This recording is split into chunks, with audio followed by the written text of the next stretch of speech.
Kusuzangpola, we are very delighted to have Miss Marisa Chearavanont from Thailand. Yes. And I would like to welcome you to Bhutan. I love Bhutan already, and I would like to thank Her Majesty, the Queen Mother, the Ashidorji Wongmo Wongchuk, to create this amazing, exciting festival for the art and literature. And today I see that a lot of youth were engaging fully, and I heard so many laughters. So definitely this is one of the festival for the youth to engaging, and I'm sure that they receive a lot of inspirations, and also they themselves to creating also the projects. So very exciting to be here. Very glad to have you here, ma'am. Thank you. Can you tell a bit more about the work you do and about yourself for our viewers? I originally come from Korea.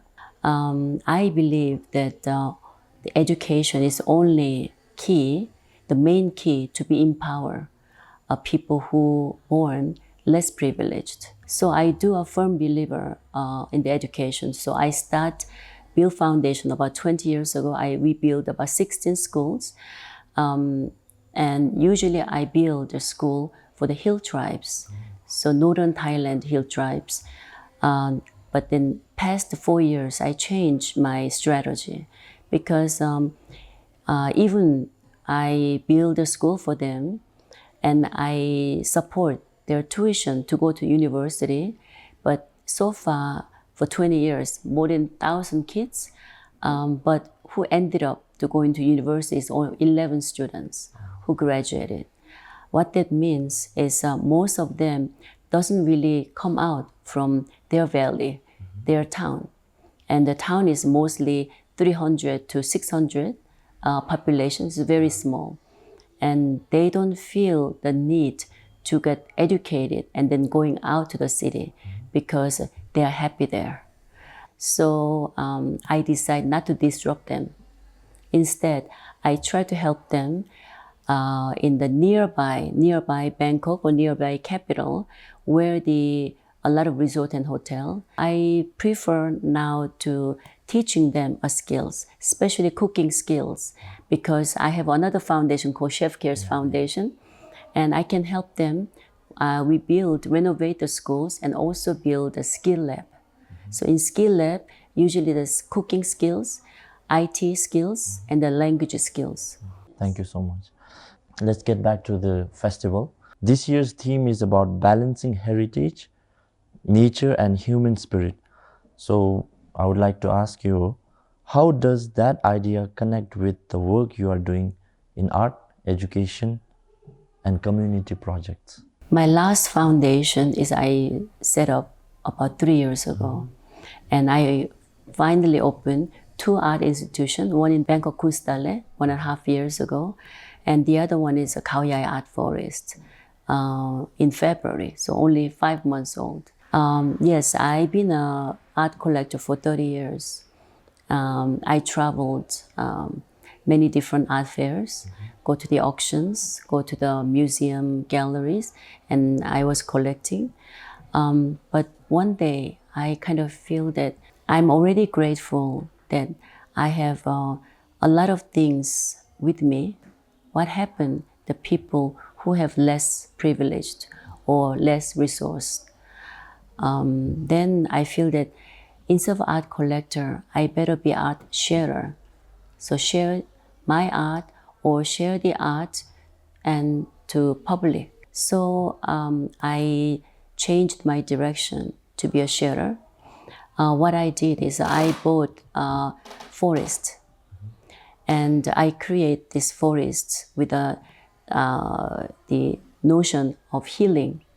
Now the art, especially contemporary art, it's not necessarily to be beautiful, because it can be very modern, abstract, sometimes even grotesque, right? Why? Because that is representing the current society and the people's mind. So what I wanted to do is creating the art forest and people to come to visit and connect with the nature. I want them to pause their life and listen the nature. There are beautiful sounds. Here in Bhutan, the morning I wake up, I start with the sound of the bird, right?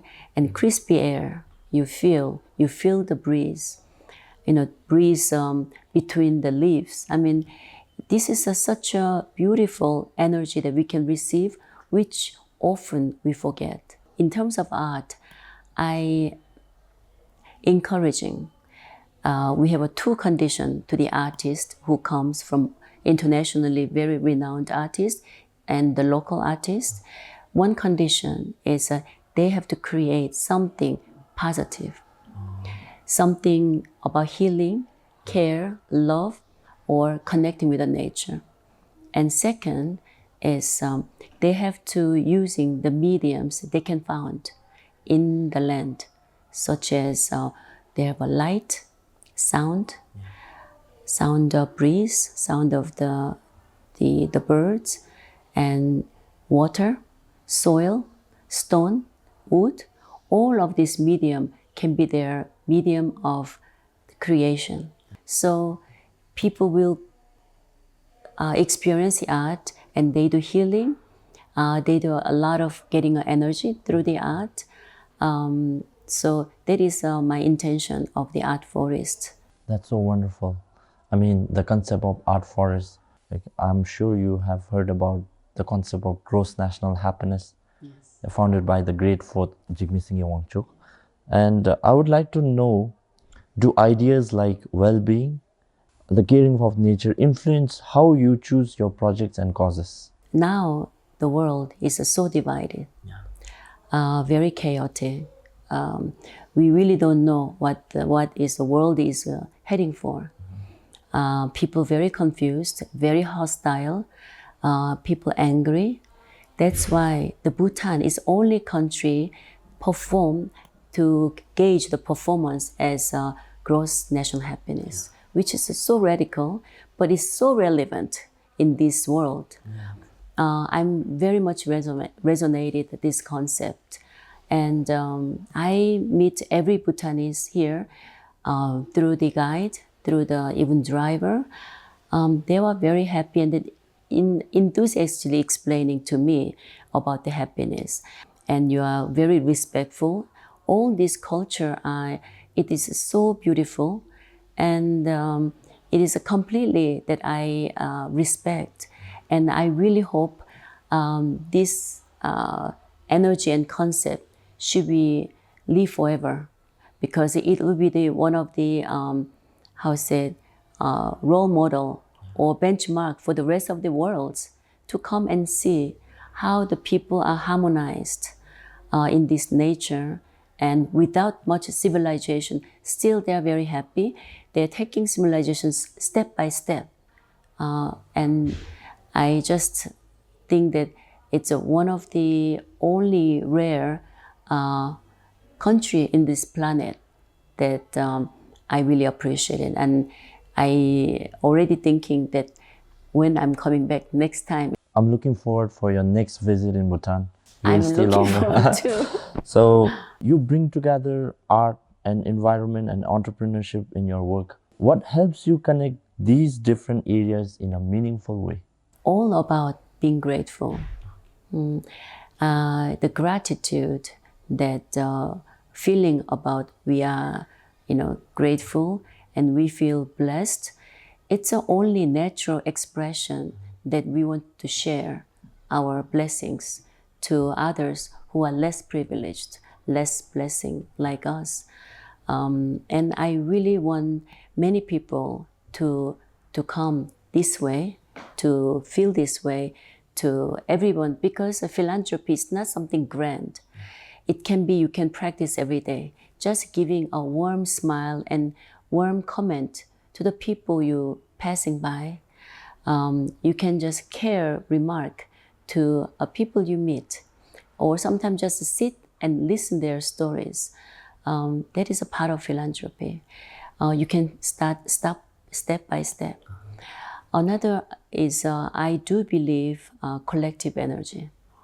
When you people coming together to do it together with all different resources, that energy become very powerful. So I really hope that the world, we find many people, we are very philanthropy mind, and make an effort to make a better world than the world that we entered. Once the Helen Keller said that alone you can do so little, but together we can do so much. And this is exact wisdom that we have to think. When we gather our resources together to help others, that project can be very powerful.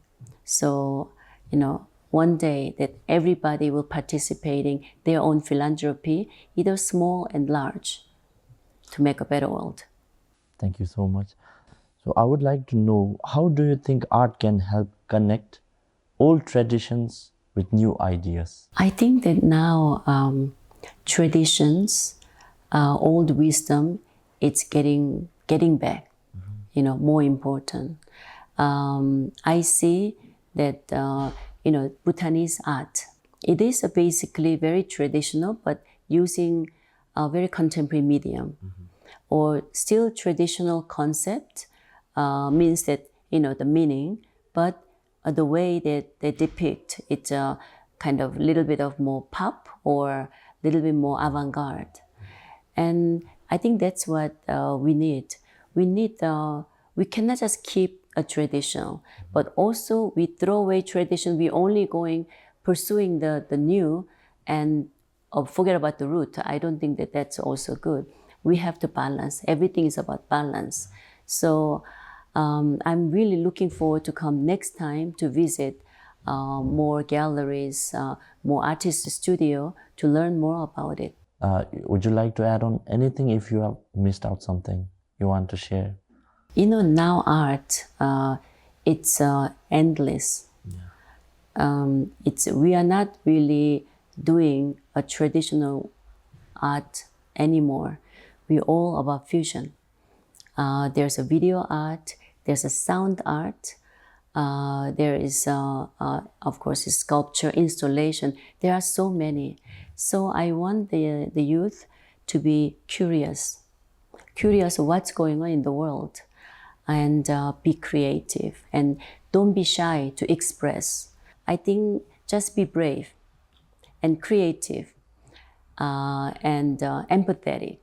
And yeah, that's what I wanted to share with the young people. I think you shouldn't be afraid. You have to explore fully.